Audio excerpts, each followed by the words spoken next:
Hello, Western Civ 104 class. Um, so, I just want to mention that much of the work that I'm seeing is looking great. And if I haven't put any notes for, or any comments on your notes or discussions or papers, it doesn't mean that I did not read them. And it definitely means that you're doing well. Every once in a while, I will leave some comments, and especially if something needs to be addressed. And so I just want to point out just briefly a few things.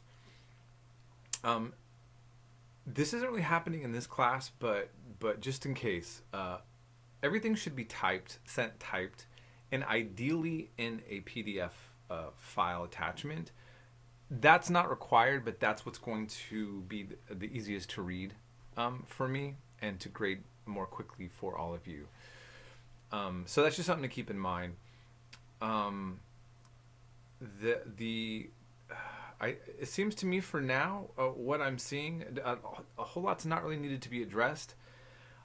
For the discussion, you'll see that if you don't have your textbook, I do have alternative ways for you to still participate in the discussion for this week as well. And I just want to also say that to address the fact that this week is controversial and that we're covering ancient Israel and its influence on Western civilization, that's actually not controversial. It's not always known by everybody, and it's something that should be known. But the controversial aspect is that it critiques ancient Israelite history from a secular historical point of view and not a literalist biblical point of view. And I realize that's a sensitive topic for a lot of you. So as I mentioned in my World Civ class, we cover evolution, in which I tell my students, you don't have to believe in evolution. I'm teaching you what secular historians and scientists believe and teach. So in this case, these are consensus views about ancient Israel that I'm addressing. And the last video I have is a lecture. It's not easy to listen to because of the thick Hebrew accent coming from this Israeli archaeologist. But this might shock a lot of you that within Israel itself, many of the archaeologists, like Israel Finkelstein, don't believe the biblical story of ancient Israel necessarily correlates with actual history. That's a tough one for a lot of folks to deal with. So what I want to remind you is that I'm not exposing you something to attack how you would feel. And I'm never going to tell you exactly what I feel about every subject. I try to stick to consensus views are something that's very close to what the majority understanding would have about particular topics, so that when you jump into discussions, you are aware of what those consensus views are. And you know what I mean by consensus view? In other words, like, what does the majority view hold on this? So one could argue that within Christianity, a consensus view would be that Jesus Christ is divine and an aspect of the divinity of God. And there's the Trinity concept. That resonates with the consensus view of Christianity, but Jehovah's Witnesses don't believe in that, and other forms of Christianity think that Jesus is just merely God's son. I only merely brought this up, not to get into that controversy, but to say, but this is how the world works, right? Like, there are wide ranges of views on many topics, but I'm trying to get you exposed to some more of the main things that you should be exposed to, okay? And so if you have any questions on this or you want to discuss that a little bit more, let me know. I will tell you this as well, though, and this might be also a little bit shocking, that many clergy, priests and ministers are aware of this information, and some actually believe in it. Some believe in the divinity of the Bible, but not in the literal stories. Like, they believe that the overall message is from God, but they don't have a problem with critiquing the historical aspects. That isn't the view that I grew up around, and most of the people that I know don't take that point of view who are religious. Okay. Um, but I just wanted to point all this out. Now, this is mainly a discussion I was having with folks from a Christian and maybe some from an Orthodox Jewish background would be sensitive about. Okay, um, so that's just to be clear for any of my students who didn't grow up around this. Uh, um, that's why I'm bringing this up. So if you have a Buddhist background, this discussion that I'm having is maybe not as important to you. Okay. All right, and then just the last thing I just want to say, and I'm not going to go into this too much right now. Clearly, we are in some very deeply entrenched political issues. And the topic of Western civilization is coming up into them. And I don't like to make my students feel like you are having my ideologies like imposed upon you.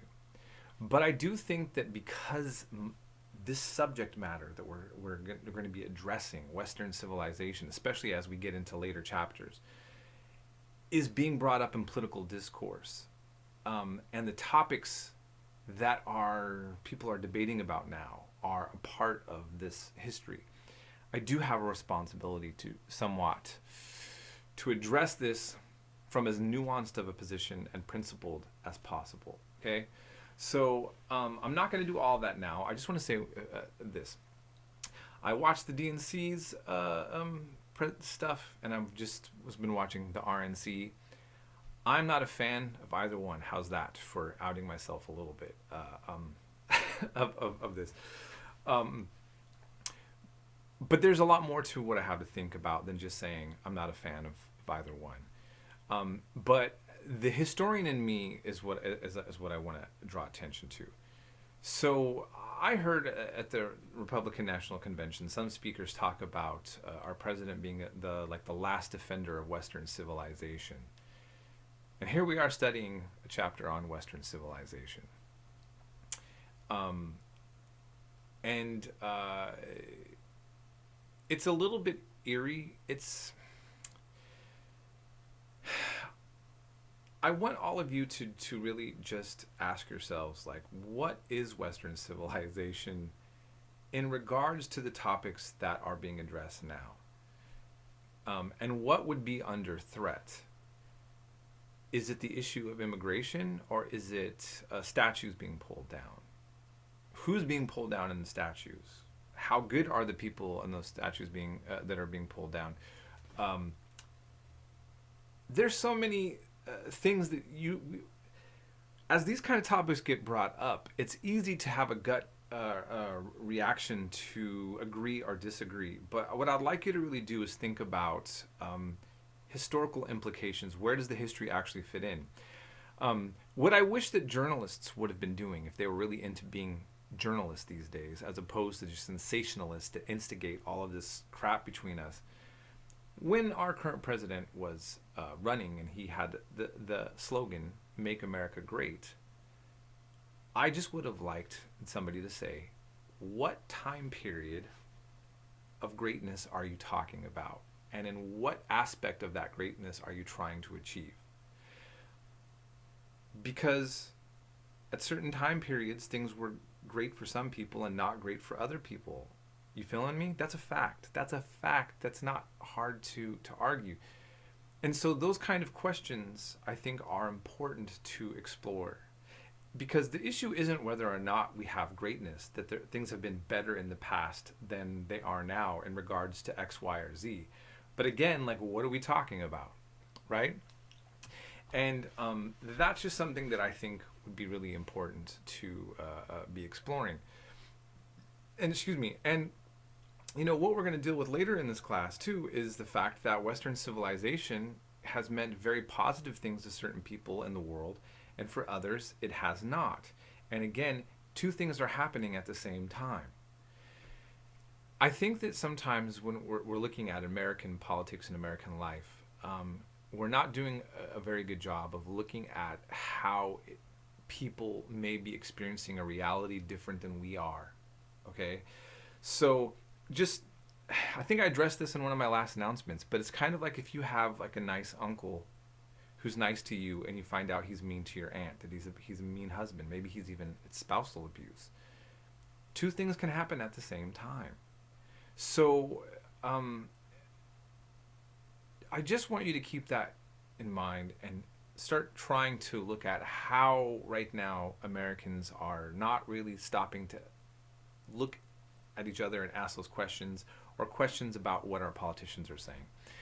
And the last thing I'm just going to say is I've actually was shocked hearing about this threat of communism and threat of socialism. Now listen, in my 107 class, World Civ, and my Western Civilization 105 class, we really go deeply into socialism and communism. We don't talk about that so much here because we're going to end at the Reformation. But there's no communist threat here. Okay, that's an empirical fact. And what I mean by this is this. We have always been the least socialistic out of Western nations, even at the height of the Cold War. At the end of World War II, many European nations, allies, actually had huge communist parties that were quite influential in the parliamentary systems there. And surprisingly, many actually chose to side with their country and Western counterparts as opposed to being on board with the Soviet Union. There was splits within communist parties within Europe in that regard. But Italy had one of the largest communist parties in Europe at the end of World War II, and they mainly stayed within their political system and did not side with the Soviet bloc. There was a split, actually, that ended up happening, and the majority stayed and actually respected losing elections, for example, without having any kind of violence there. So again, though, there were some fringe groups, okay? But my whole point is that we've never had this. Look, universal health care has been happening in Germany since the 19th century. Okay? Every European nation has universal health care. Some it's done in a socialist way, others it's not. But socialist principles are all over Western Europe political systems. There's no conservative party equivalent to the Republican Party on fiscal matters, on economic matters within the Western world, okay? And I know this. I lived in Europe for around 3 months, and I explored this topic quite a bit. Now, I'm not an expert on it, and that's just my limited time. And it's also a big part of my reading. But I'm just saying, though, really, and this was kind of a joke within my discussions with a lot of Europeans, even for ones that are more on a conservative side, is this laughter about the way the term socialism and communism gets evoked in American politics when it's just normal bread and butter politics within Europe, and they've been doing this for decades. These things that are considered communist or socialist, and actually the majority of people like those things in those countries. Now, that sounds like I'm advocating for something. But of course, I have to be this is America. I'm your professor. All of us professors are radical pinko commies that are corrupting the youth of America, right? Okay, so listen. That's all I want to say about this stuff right now. Look, what I'm just trying to tell you is that please think more critically. And if you have any personal thoughts about some of this that I just said, I would gladly have a rational discussion with you on this. And I hope all of you are having a decent week. Things are rough, and out here, I guess I got inspired to speak a little bit on things because of this week and then what happened today, last night. I live in Portland, so it's not good. There's a lot of things that are going on. It's not good right now, and I really hope that we get some leadership and from all branches to help us get. I'd just like to see this stuff get resolved, because we all just want to have barbecues on a Sunday, with our families and friends. So anyways, you take care, and we'll be in touch.